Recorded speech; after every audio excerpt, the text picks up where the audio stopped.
കുറച്ചു കാലത്തെ എന്റെ ആഗ്രഹമായിരുന്നു സ്വന്തമായിട്ട് പൊറോട്ട ഉണ്ടാക്കണമെന്ന്. അതെന്തായാലും ഇന്ന് സാധിച്ചു. 2-3 പൊറോട്ടയൊക്കെ എടുത്ത് പാഴ്സലാക്കി ജോലിക്ക് ഞാനിങ്ങ് പോന്നു കേട്ടോ. 2-3 പേർക്ക് കൊടുക്കാം.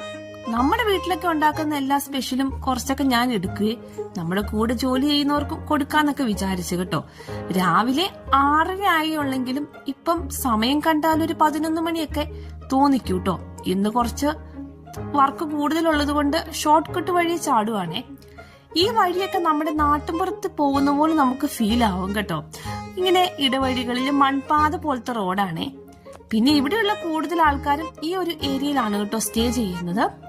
പിന്നെ ജോലി സ്ഥലത്ത് എത്തി പെട്ടെന്ന് തന്നെ ഇന്ന് മുട്ടയായിരുന്നു കേട്ടോ കഴിക്കാനായിട്ട്. പുഴുങ്ങിയ മുട്ട കഴിച്ച് പെട്ടെന്ന് റെഡിയായി. ഇനിയിപ്പം എന്താണ് ജോലിക്ക് കയറി കഴിഞ്ഞാൽ പിന്നെ നമുക്ക് വീഡിയോ ഒന്നും എടുക്കാനുള്ള ഒരു ഇത് കിട്ടത്തില്ല. ഇപ്പോഴേ DH നഴ്സുമാർക്ക് ഇഷ്ടംപോലെ വേക്കൻസി ഉണ്ട് കേട്ടോ. നഴ്സുമാരെ DH ഒക്കെ ഇത് ഇങ്ങ്